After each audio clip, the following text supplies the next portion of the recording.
Good afternoon, everyone. How's everyone doing? As we know, art making can be about patience and troubleshooting, so that was us practicing that. I'm Clint Jukla. I'm the dean here of the college at PAFA, and it's wonderful to have everyone here together today to celebrate our graduates of the 2023 graduates of the Low Residency MFA program. Welcome, friends and family, and welcome to everyone who's viewing online as well. So to start, Brennan, Madison, Megan, Blaze, and Tiara. Congratulations. Can we start with a round of applause?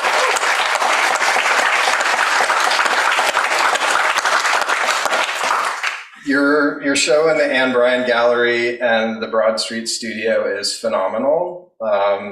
It speaks to the strength of your work as individual artists and to your conversations and relationships and dialogue that you've shared together as peers during your time here at PAFA.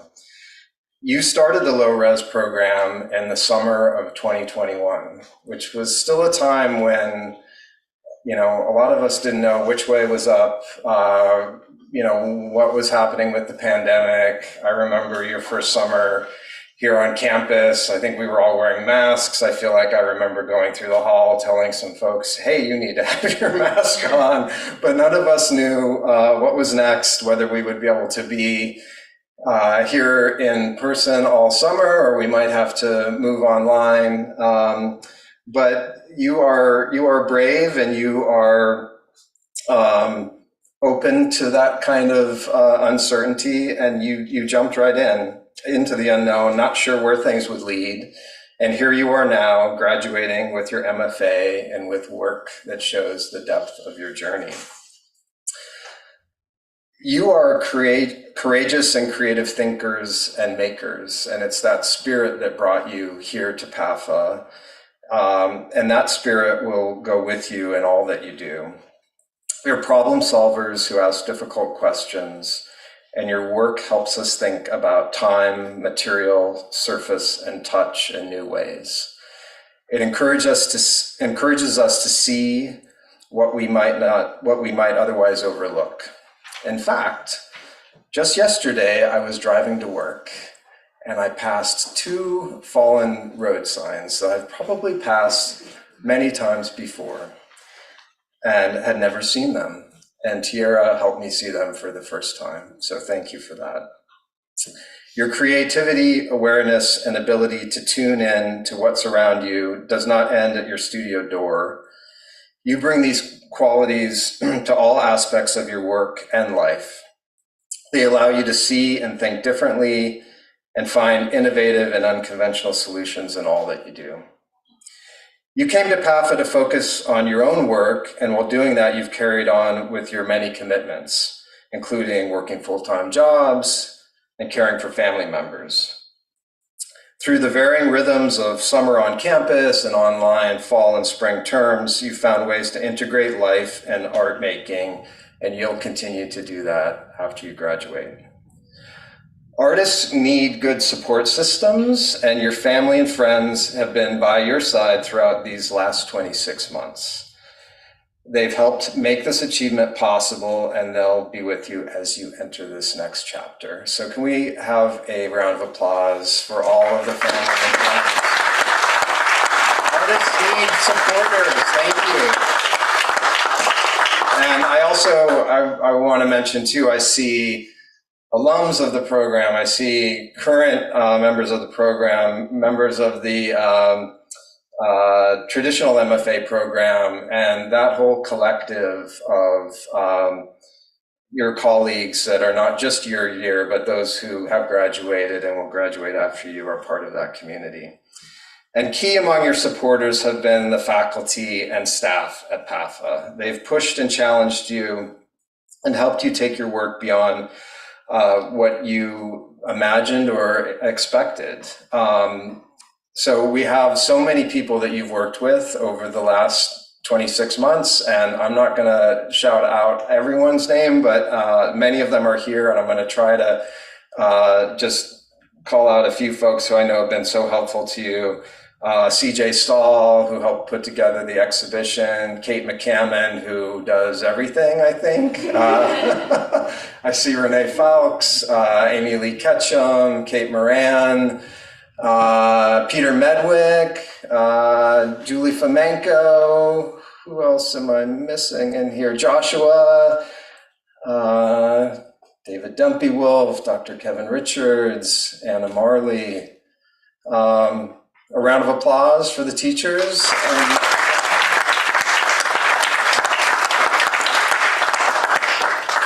You are the 7th graduating class of PAFA's low residency MFA program. You are now part of PAFA's distinguished alumni, and you're part of the low res alumni, which is a pretty unique group. It's a fairly small group of 7 classes and a tight-knit group. So many of you might have met this summer Diane Deary, who actually runs an online crit group that's specific for the low res students. You have developed bonds with one another, and you will take those with you, and that network of artists will help you continue to grow after you graduate. So I want to ask you to please stay connected with one another, stay connected to PAFA, keep making great art, and this world needs your vision and creativity more than ever. And congratulations.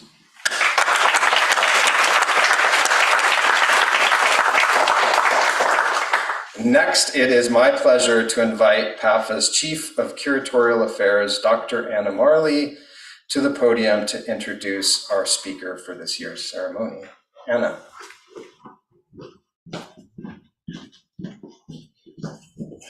Congratulations. It is an honor to be here and to be introducing your speaker today.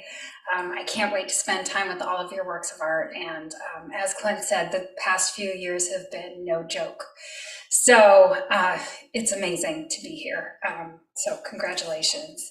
And I'm thrilled to be introducing my colleague, Andrea Packard, who we were just talking. We've been on many Zooms with each other over the past few years, and so it's really nice to be here together in person. And so Andrea has a great practice in that she is a practicing artist and an arts administrator. So I hope she's going to talk a little bit about that challenge and just the ways you can move forward with your career in surprising ways that you might not have imagined when you set out. So Andrea has a BA from Swarthmore College, and she has a certificate from the Pennsylvania Academy of the Fine Arts, so she's an alum, and an MFA from American University.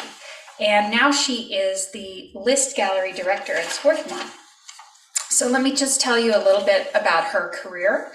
She's directed the List Gallery since 1995, and she has shown her own paintings, prints, sculptures, and mixed media works in over 60 exhibitions nationally. She's also served as an art juror, panelist, guest curator, lecturer, and instructor at varied institutions, including the Walton Arts Center in Fayetteville, Arkansas, the National Academy Museum and School of Fine Arts in New York, here at PAFA in Philadelphia, Dartmouth College, Hanover, New Hampshire, and the Oglethorpe University Museum in Atlanta. Awards for her own work include the Fabulous Crescent Traveling Scholarship here at PAFA, the American University's Glassman and Sknoff Awards, Swarthmore College Lockwood and Oakleaf Awards, and residency fellowships from the Joseph and Annie Albers Foundation and Chester Springs Studio. She is currently represented by the Painting Center in New York, and she has a really great and amazing interest in the intersection of art and craft. So I'm really thrilled that she is here today, and please, let's give Andrea a warm welcome.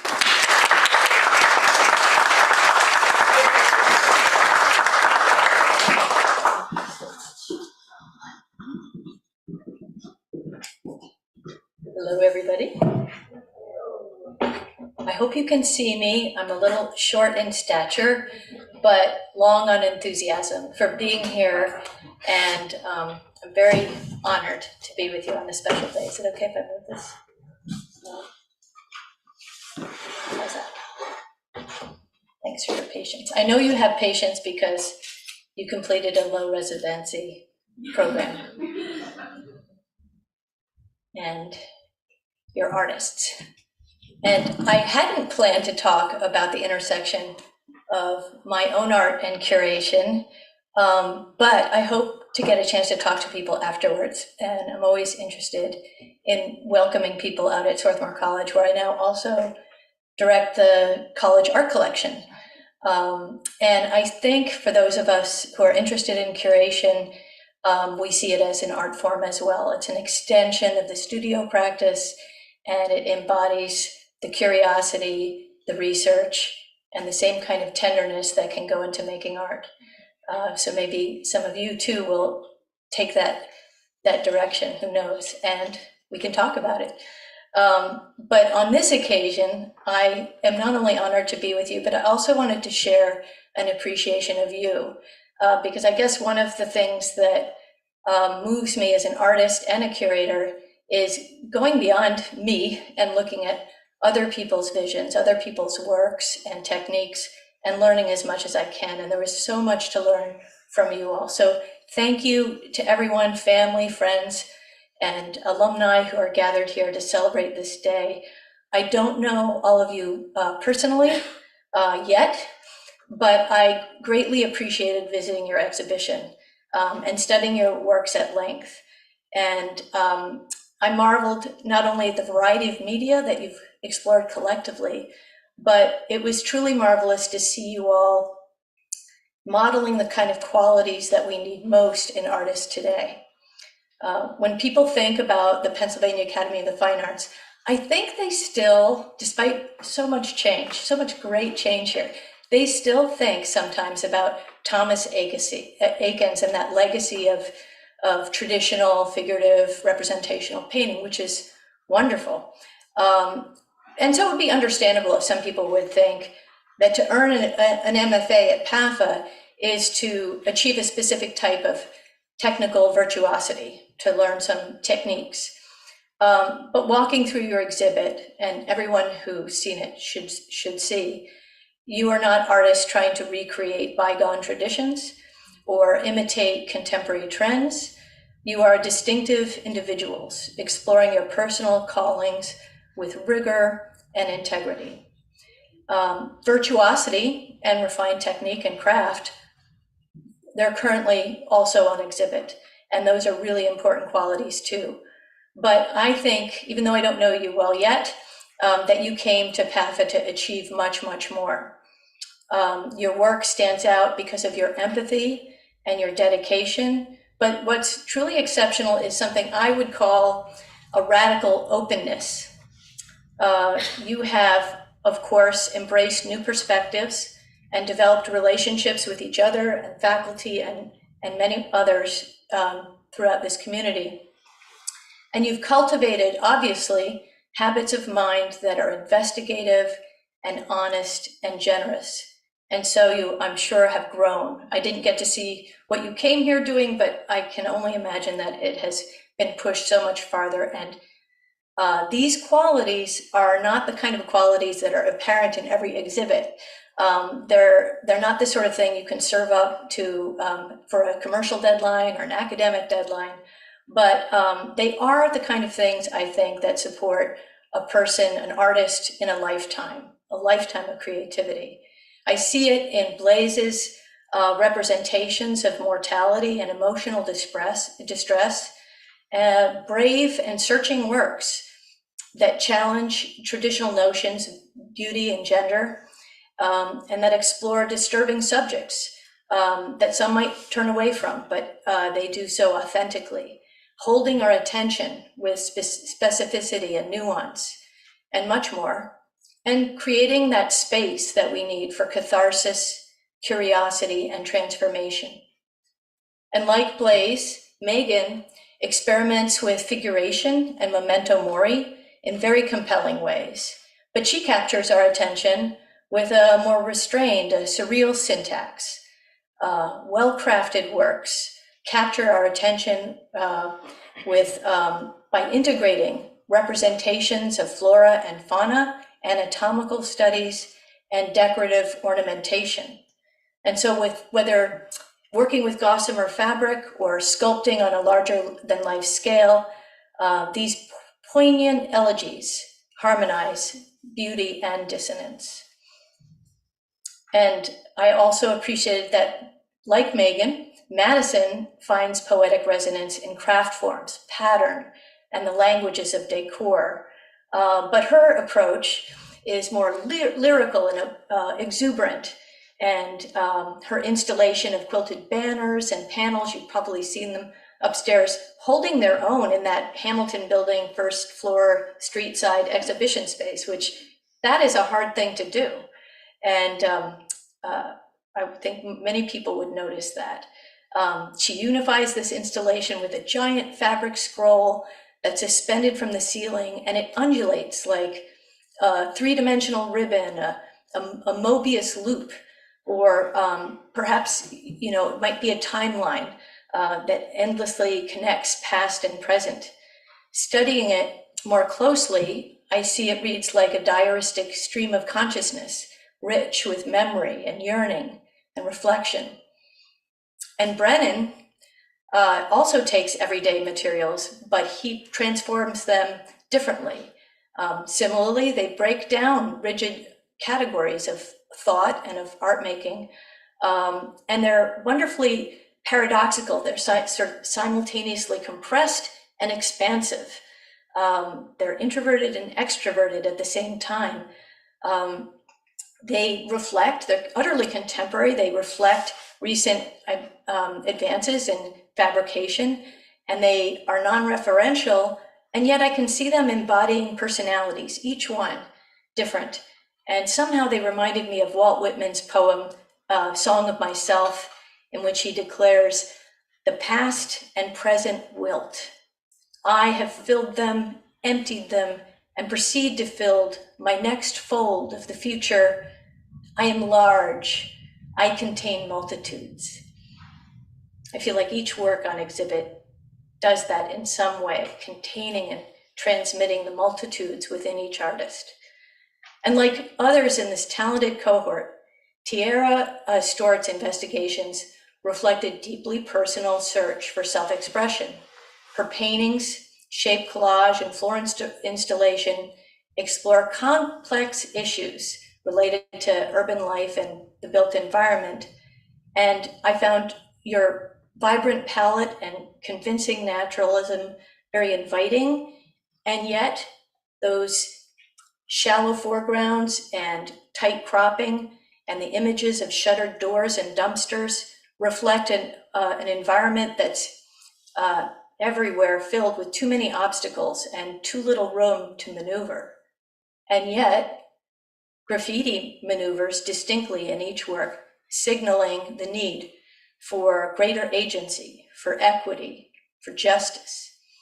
And the flora installation amplifies these concerns, explores them further on a scale that's both monumental and intimate.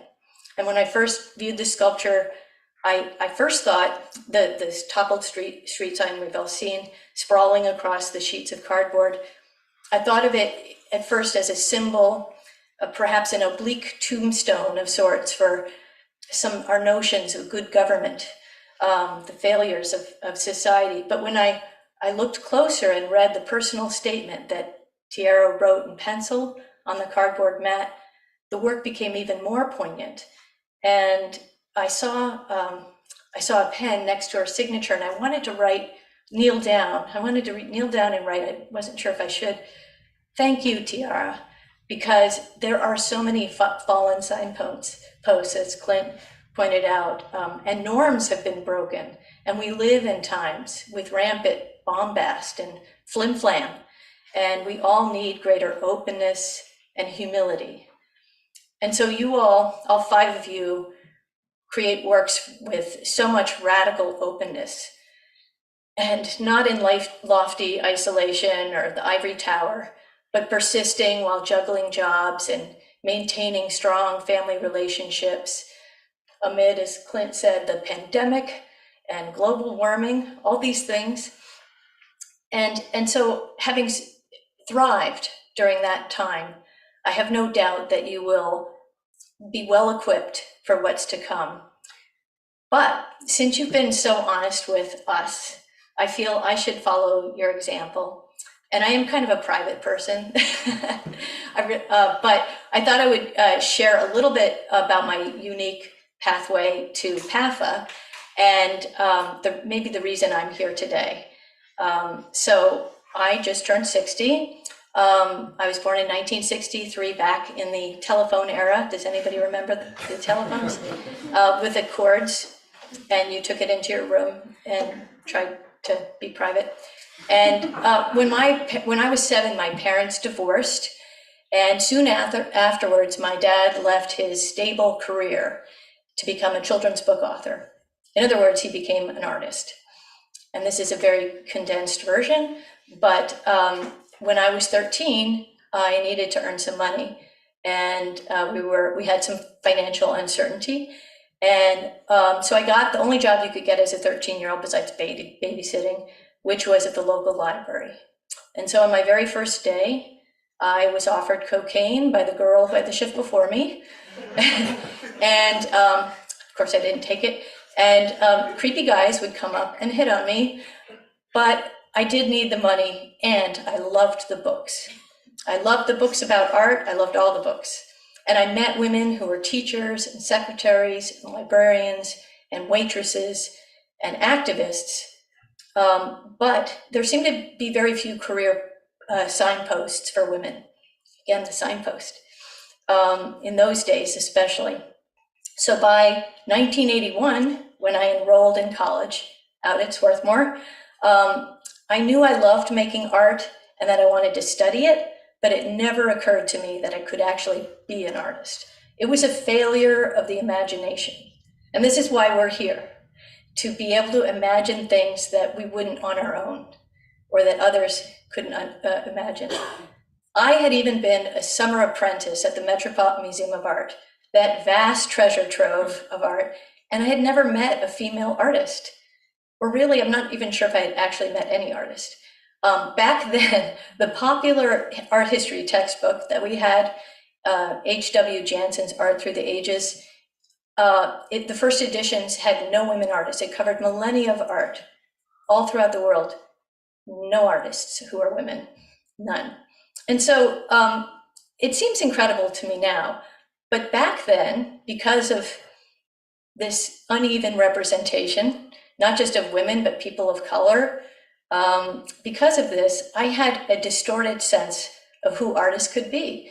And I thought that, according to this myth, the successful art must be utterly self-focused. They might be hard drinking, like Jackson Pollock. They might be misogynistic serial whatevers with like Picasso, or pederasts like Gauguin. But certainly they weren't the kind of people who wanted to live and support their communities, to be human. They did great art, but it wasn't for me. Then finally, in 1983, I finally got to take an intro to art class, and I met an artist who not only was a woman, but she was a decent human being. And not only that, she drew mesmerizing 7-foot-tall images of tornadoes. She showed at PAFA these incredible works at PAFA, Joyce Phillip. And there's much more to say, but another key event was one of my professors hired me to research feminist approaches to making art and to art history. And that led me to discover so many of the artists who are not included in those textbooks, like Miriam Shapiro, like Betty Saar, like Faith Ringgold, many, many others. But these are artists who are now much better known, but at the time they weren't. And at the time I thought, maybe things are changing. Maybe I can see myself in this world. So, but then I still had another hurdle, which was I was hooked on making art, but I really had just a couple of classes, and applying to art schools seemed like a huge leap of faith. And about that time, I had this friend who is a history major, and she decided to go to med school. I said, how are you going to do that? And she said, well, I'll take 2 years off and do the pre-med program. Then I'll do 4 years of med school. Then I have 3 to 5 years of residency. We counted it all up, and I thought, that's like 10 years. And I thought, well, if she gets 10 years, I get 10 years. I want 10 years. And so I thought, well, I don't have to know now if I'm going to measure up. I can try it and give myself 10 years like her to build a foundation to meet people, to be guided by others, to see how it goes. And somehow that friend's arduous timeline gave me the ability to suspend disbelief in my own capacities and take that leap and enroll at PAFA. And so then at PAFA is where I finally met so many extraordinary faculty and students and staff, people a few years ahead of me, like Kate Moran, and the list is endless. But that is why so many years later, I have been able to find out that art is full of many different kinds of people, and that you can create a career that allows you to be all the different things you want in your life. It will take time, but I know you can do it. And to our graduating students, I say, I hope that you always create art with such radical openness and suspend disbelief from time to time, trusting yourself to take great leaps of faith and be with those you care about and lift them up as well. So on this special day, our heartfelt congratulations and thank you.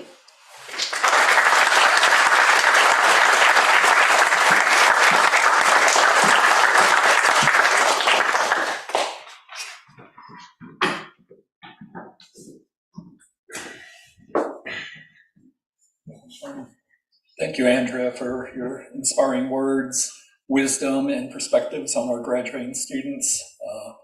It's a really special group, and I really also want to extend a thank you to all the family, friends, and supporters of our fabulous 5 graduates. I am going to announce a couple of awards here. I am Dr. Kevin Richards, by the way, chair of the graduate programs, in case you're wondering what I'm doing up here. The class of 2023 started during a time of uncertainty in the summer of 2021, in the midst of a society slowly working its way free from the grips of a global pandemic and a world marked by the continued calls for social justice, calls still awaiting a response, even as the world of human rights is marked by legislative constrictions, necessitating renewed efforts towards making a more just world through assuring the rights of all over the interests of the few, marking the contingency of society within the efforts of building a better, more inclusive future. A future being impacted not only by institutional failures, but also by climate change and the economic repercussions of the global pandemic. These students have navigated the challenges of the world by confronting the challenges facing their studio practices, navigating individually and collectively the opportunities and challenges they face with each new discovery during their time with us. In the process, they have demonstrated all the skills needed to navigate and negotiate the tenuous future that lies ahead. It has been a privilege to get to work with each of them. We are fortunate to be able to confer 2 awards to students from the low residency MFA class of 2023. First, the O'Neill Rubin Award, which was established in 2017 through the generosity of school committee chairman James O'Neill and his partner, architect David Rubin. The award recognizes a graduating student from the low residency MFA program for the excellence of their thesis presentation and the strength of their artistic efforts over the course of the program. This year's recipient provided a journey through time and space, navigating between audience and the world backstage to consider spectacles that compete for our attention in the early 21st century. The 2023 recipient of the O'Neill Rubin Award is Madison Noel Spitzer.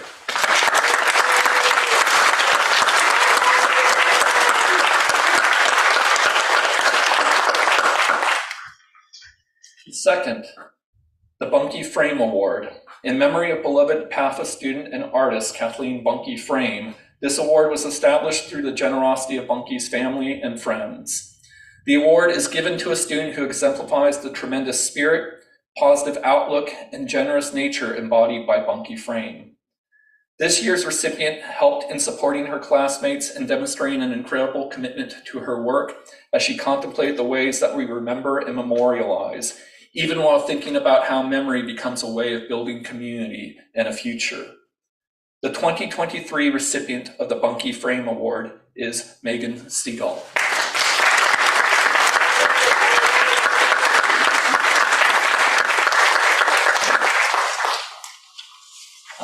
I would now like to call up to the podium faculty member David Dunphy-Wolf to begin the introduction of our candidates for the MFA degree. David.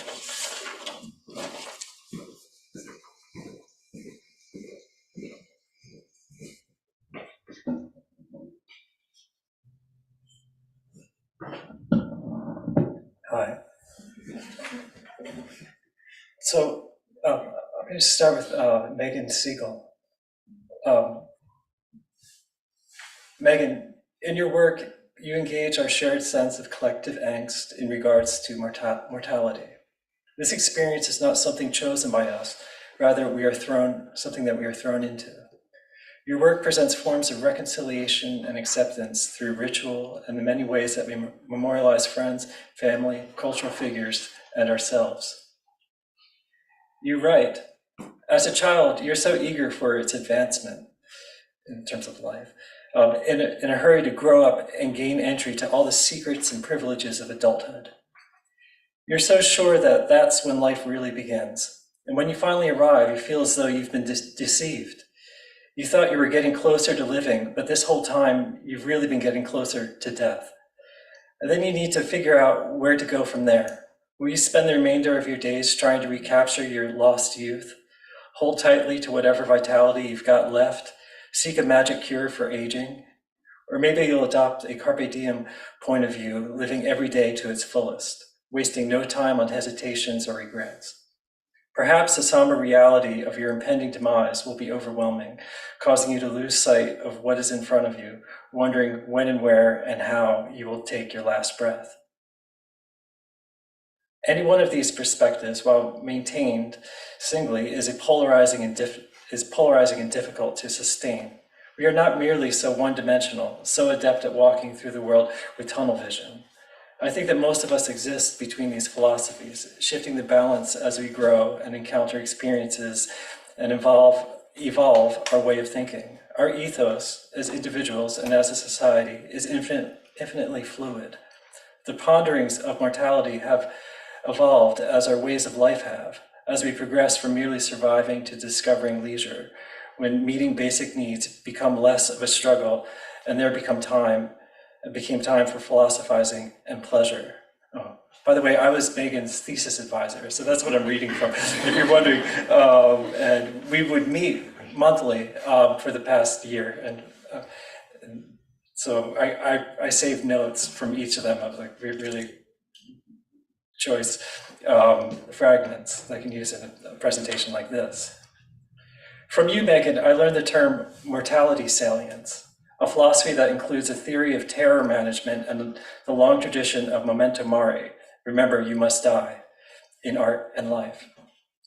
You write that one may be wondering what it is that you have lost. Many things. But in return, what have they lost?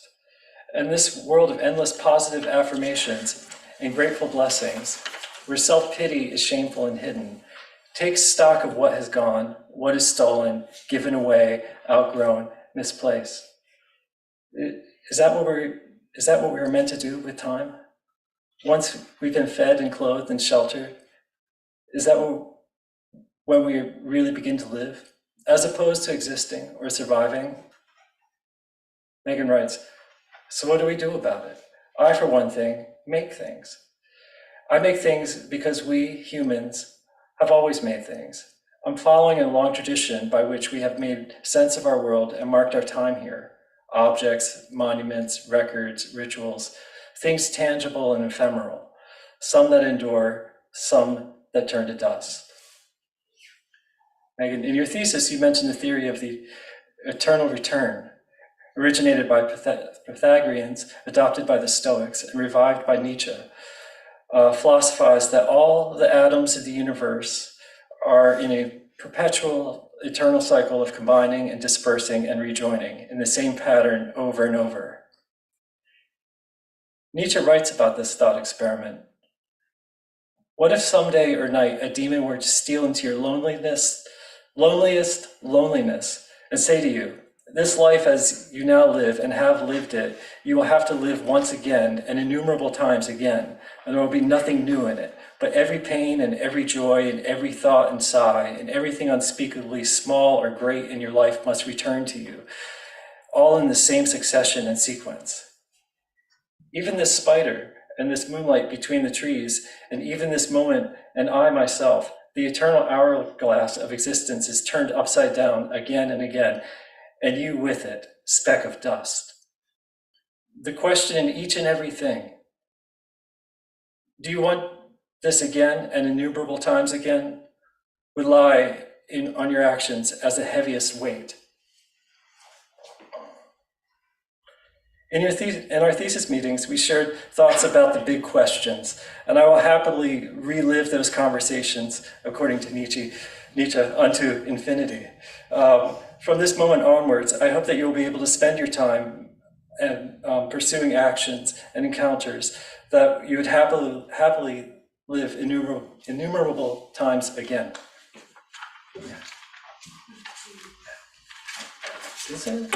Are there diplomas? Sorry.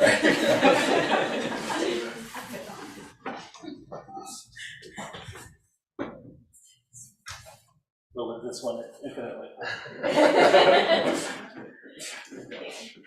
Congratulations.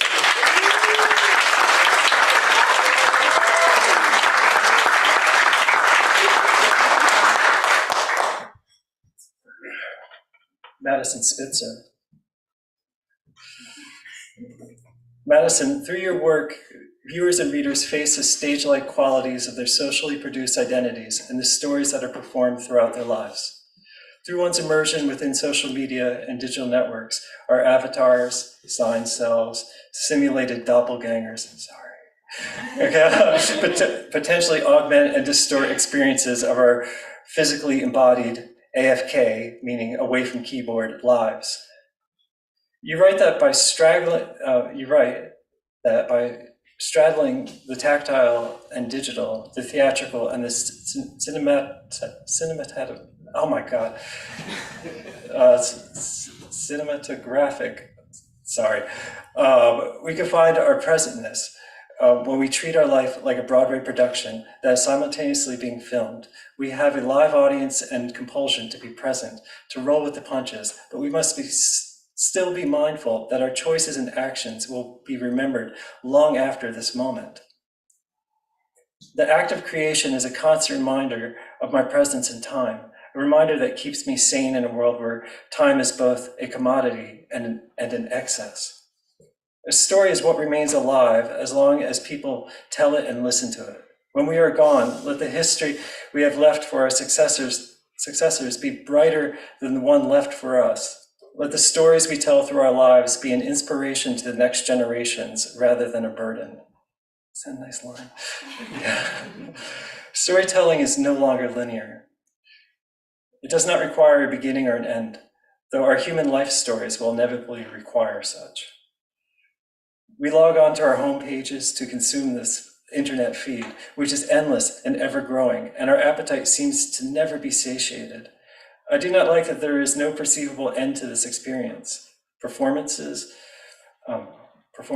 movies, books, or radio broadcasts all have a beginning and an end.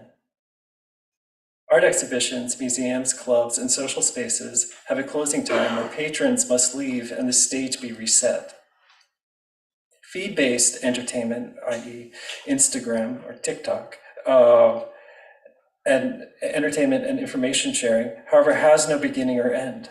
It provides perhaps the most dangerous form of narcosis that entertainment can give, one that steals time away from its victims while directing their attention to products to purchase for other forms of consumption. The organization of Scroll, which is Madison's installation up in the Broadway studio gallery, is intended to mimic the motion of the eye when scrolling through an endless timeline on one's phone. Some images have great clarity and intentional captions. These are loved, in quotation marks, with a pink heart to show that the hypothetical viewer responded to that post. Other images might be scrolled past quickly. These are abstracted and or contain captions and comments of nonsensical language. The words, letters, and notice numbers used here are formed through online random generators because the point is not for viewers to search these areas for hidden meaning. Viewers' eyes are guided through these sections quickly, as the eye quickly scrolling through might recognize some letters, words, or phrases when we are not paying attention. The insignificance of those sections that we give less attention to results in a lack of fully formed memory. The earth is a stage. Its inhabitants are all actors. Our cities are set up to serve the narrative, and our repetitious day-to-night sky the backdrop. But if all the world is indeed a stage, then by this symmetric property, the stage is all of the world. The architecture, the walls, curtains, and many seats to be filled represent the earth that is to an extent unchanging. The people filling those seats, the actors, scenes, costumes, these elements that are ever changing and expected to change are the actors in the earth's inhabitants. The world theater prevails and stands through the decades, although inhabited by new generations, new challenges, and new narratives. Madison, thank you for articulating how we are constantly writing our stories through our words and actions on social media and in our shared face-to-face interactions with others. Through your haptic and tactile means of translating digital scrolls, viewers are recentered back into their situated lives for a moment, or at least until they take a selfie within your installation and post it on social media. Thank you.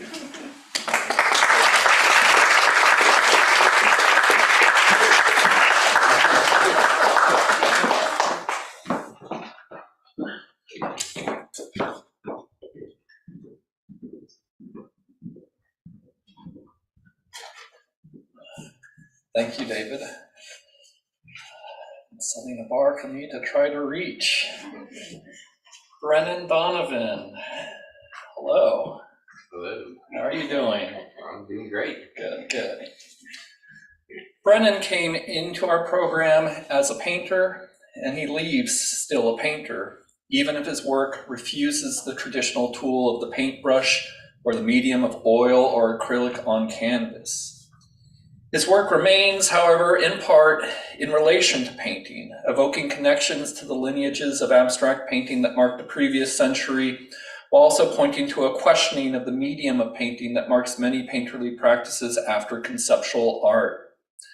While offering possible pathways to these different art historical contexts, his work also evokes a myriad of visual associations, from landscape to land mass, from architecture to the architectural. Yet Brennan's work also evokes a great deal of visual pleasure and play. The aesthetic appeal emerges out of the colors that burst through the compositions, as well as the folds and unfamiliar edges of the works and the scale that they take in relation to the viewer. This visual appeal, however, is compounded by a visual play as one begins to trace the technical narrative of the work through its medium, paper, to its process, the use of a laser cutter, receiving the laboriously labored preparation of folding and refolding that Brennan's work entails. This labor and temporal investment are compounded with interest through the lengthy times that it takes for the works to be produced through the laser cutters, necessitating hours upon hours of waiting, while all the while unsure of the results, given the parameters and elements of chance that go into the use of the tools that Brennan employs. In this way, his work folds back to elements of chance to be found not only in some of the traditions of abstraction that Brennan's work can lay claim to, but also to the role of chance in aspects of Dada art and other early modernist movements and moments. This element of chance, however, also brushes up against a questioning of artistic agency, an intersection of artistic agency and chance that historically leads to a collision and collusion with Duchamp and Duchamp's own engagement with technology and the questioning of art and the role of the artist that his work entails. Negotiated with the tools that produce the work, Brennan develops a process that is neither merely chance nor simply in his control. It presents a negotiation with technology, one that takes place in a creative terrain whose temporality is not that of the digital world of instantaneity, marking a culture of daily scrolling, if not daily bread. Instead, it offers a world of contemplation and slowly emerging sensations as one navigates the terrains of paper transformed through technology into art. These forms have more and more become tied to thinking about the terrestrial, even if they still evoke the abstract. For what is perhaps most abstract than the terrestrial, perhaps more abstract than the extraterrestrial? These forms, evoking the organic through organic material, point to how the creative tools that have led Brennan to this moment can continue to provide sustenance as he approaches the next stage of his career.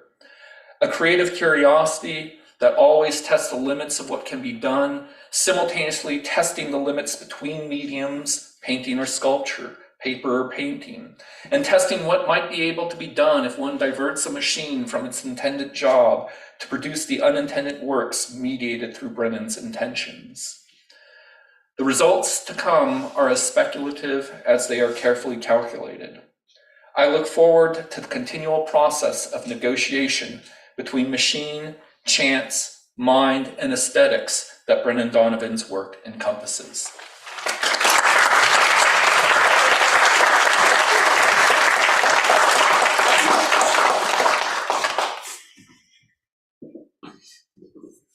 Congratulations.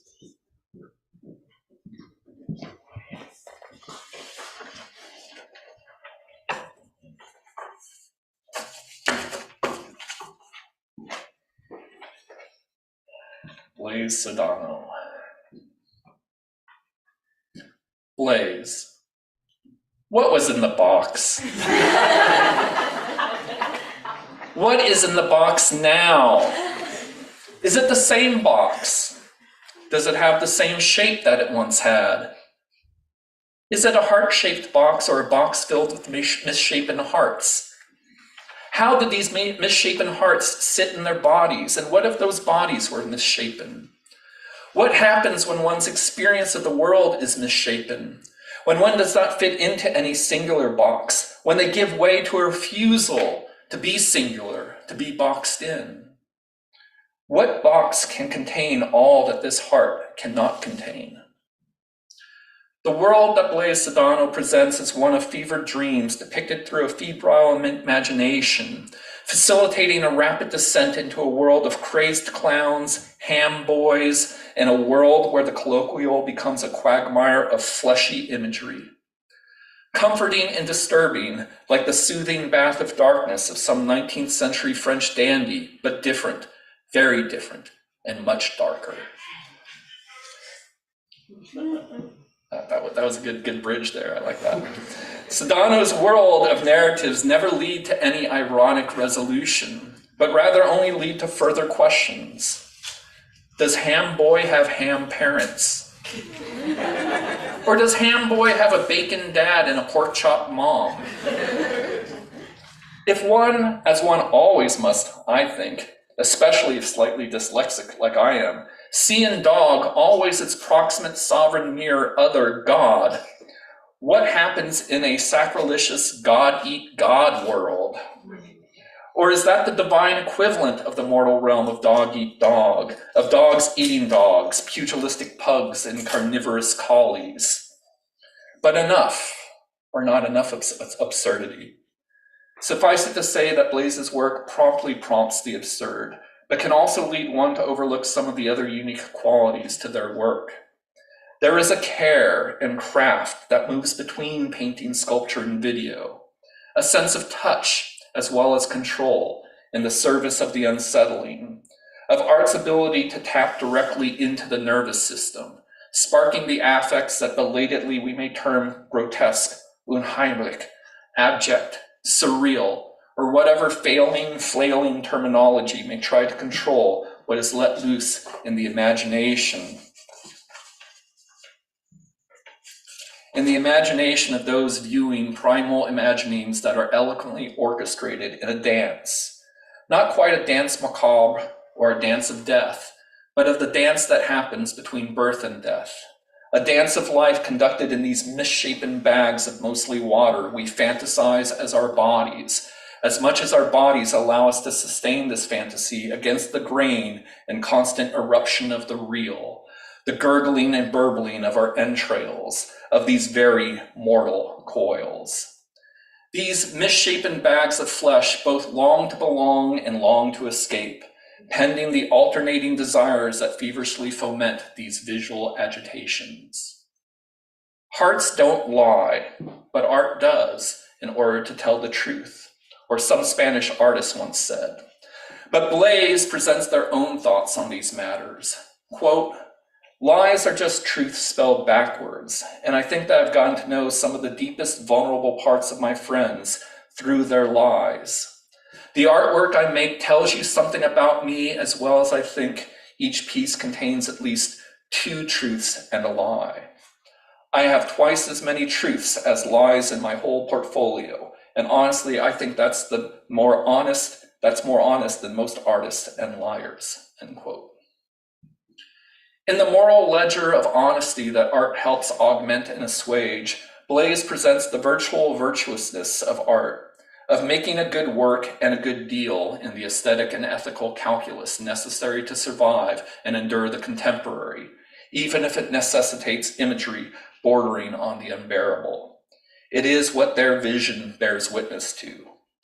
Quote, "My work is a tale told ad nauseum of a feeling that something's not quite right with yourself, and you begin to grow paranoid of the idea of fixing it and leaving what you've learned to love and have grown familiar with.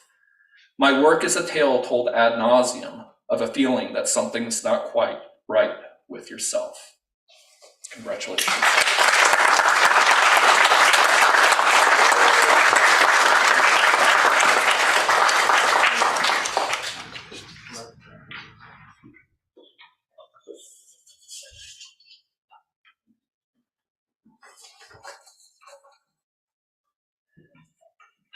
Tiara Stewart. Should we do this? Or should we just perpetually stop? Just keep the party going. Tiara, how does one navigate and negotiate between invisibility and hypervisibility? How does one navigate the complexities that come with simply being, when that being has to negotiate the constant pressures of institutional forces, ideals, and expectations that constantly try to negate your being? These questions drive Tiara Stewart's work, just as her work is motivated by the friends and people she meets on the streets. There are 2 things that repeatedly come to mind when I think of Tiara. The first are the roads traveled to get to this point in her life and career as an artist. These roads are not only literal, but also mental, emotional, artistic, psychological. They mark not only her time within our program, but the time that she spent getting her undergraduate degree, and then less than 2 months later, starting her graduate studies. It speaks to Tiara's drive, a drive that led to all the drives she has undertaken over the past 112 weeks and more.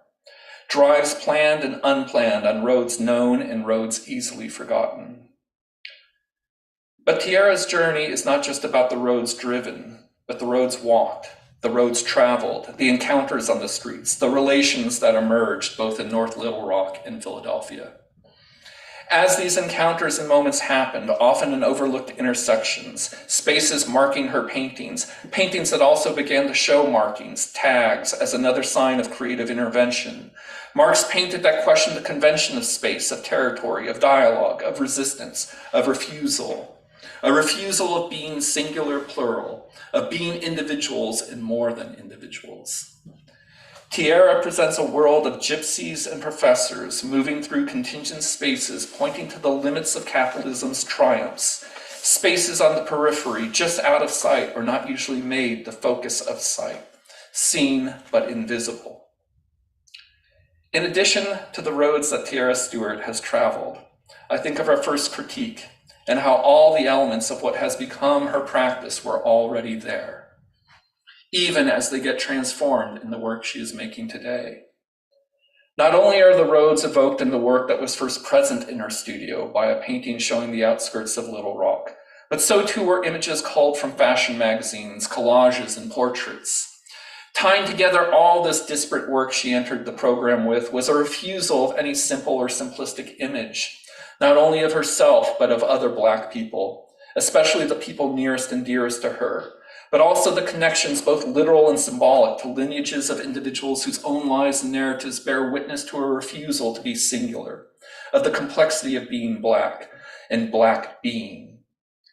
And for Tiara, the challenges of being a Black woman, of navigating the media images and their delimiting set of values and associations, from unattainable and unsustainable glamour to the marketing of celebrity for the sake of capitalist gain. Tiara looked to, in her early work, the simultaneous repulsion and attraction of this glamorous world of fashion and celebrity, where Blackness was made visible, but only within a very confining set of imagery. As she developed, her work has turned to what is most immediate, those around her, both the people and places that bring her joy, looking to how in their being, both through the expression of fashion and how one approaches the spaces one moves through, the complexity of being that she seeks to express as always already being there. Moreover, what is always already there for Tiara is the ceaseless creativity, expressive talent, and ability to think visually that is on display in her thesis exhibition.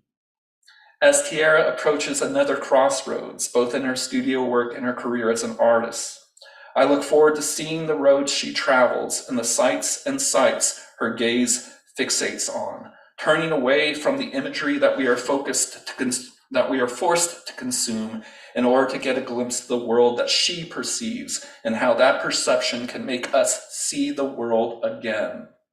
It has been an honor to travel with Tiara Stewart.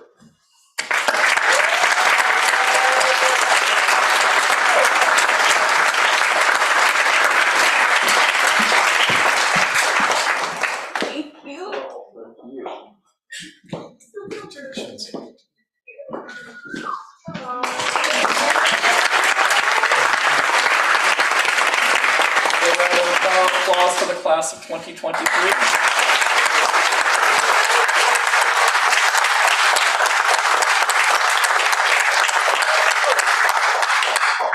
I would like to call up Dean Clint Jukola to close the ceremony.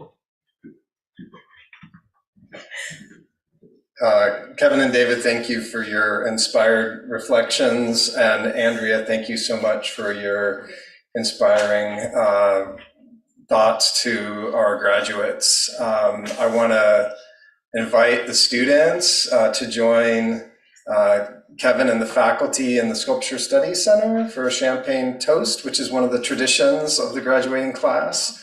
And I want to invite friends and family to join us in the Anne Bryant Gallery for the opening of the thesis exhibition, Pneumocene or some Pneumocene. Thank you, Dr. Richards. I worked in the trivia plan. And just a quick plug that work is for sale. You can support artists by purchasing their work, and you can do that in the museum store, which I think is not open today, but you can make note of what you want and come back and get it. Again, Andrea, Anna, David, Kevin, thanks so much. And congratulations to the class of 2023.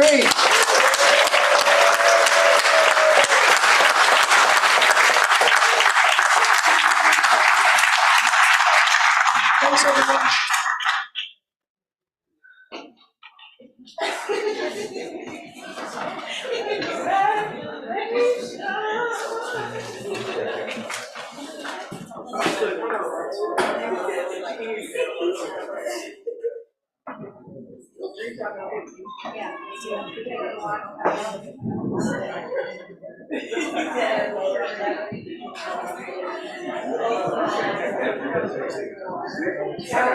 Oh my God.